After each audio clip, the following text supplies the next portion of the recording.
Living with OCPD, despite it being an egosyntonic personality disorder, is an experience that is incredibly isolating, and isolating in a very frustrating way that is kind of difficult to put into words. But I wanted to do my best in hopes that maybe other people will relate, or this might resonate, or perhaps share a different perspective for people that are in relationship with those of us that do have OCPD. So stick around. So I have obsessive compulsive personality disorder, if you do not know. Hi, I'm Charles, everyone. I also have autism and OCD, and very often I spend my days rambling on TikTok about my various experiences, navigating this world as an artist with all of the above. And I was talking to my grandmother today about how when you have OCPD and this preoccupation with perfection, and when you have incredibly high moral standards, or a black and white thinking pattern, as I do, it is so isolating when you find no difficulty or qualm whatsoever in severing relationships.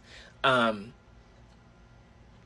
don't want to say at the drop of a hat, but due to one person's singular action.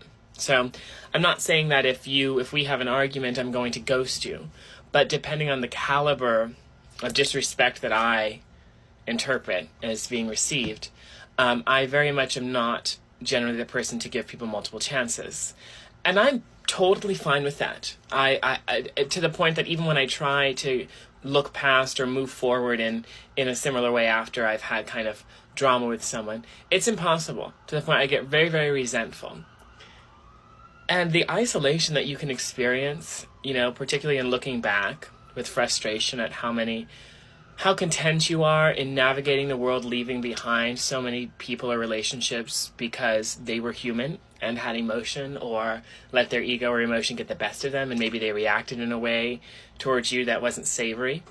But in the same that you watch them, maybe after a huge blowout argument with a coworker or a friend, when the next time they see you, they act as if everything's fine, that's like a personal affront to me. People's attempts to move on from something, if there's not an apology, I view as doubly insulting. And when I lose my respect for someone, it's not 100 to 0. It's very much like a video game health meter. But I can feel it draining, and I can feel this coldness come over me when I truly don't F with someone. I don't want anything to do with them.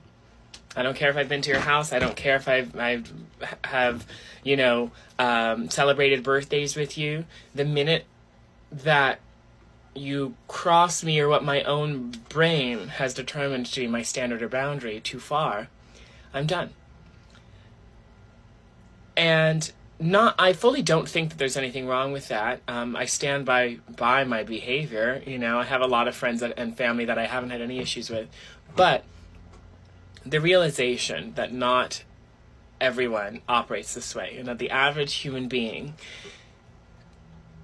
has an ability to regain respect for someone once it's lost, that so far in my 23 years I have not been able to acquire.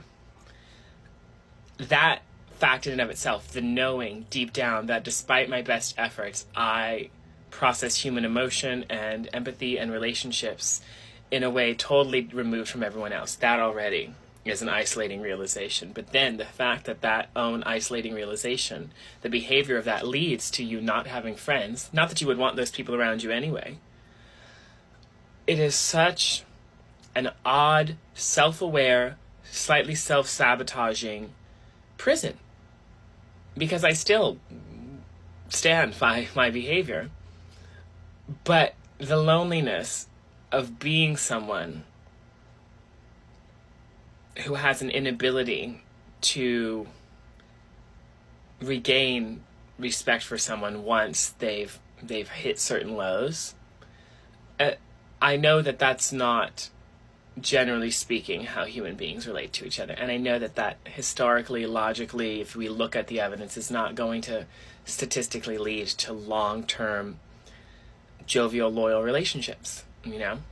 It's great when I'm in a pinch. It's great when it comes to actual moments of abuse and disrespect, because I do protect my peace. But I'd be lying if I said I wasn't peaceful in this prison of mine, and that there isn't always some sort of sense of distinction or difference, almost a fear of getting too close to people for fear that I might damage them if they behave like a human and I decide to bail ship because I suddenly don't want anything to do with them. So it's a very interesting onus to have in the way that I process the world. And I don't know how much of this truly is attributed to OCPD versus my autism versus my OCD. I know I have an incredibly high sense of justice that I'm sure plays into all of this. But if this resonates with you, or if you have any nuance to add or other realizations that came to you, I would love to continue this dialogue. And I hope that if you are friends or in relationship with someone that does have OCPD, this might, in a way that is not self-victimizing, shed some perspective on what goes on up here for us. So, vibes, y'all. Stick around for more musings.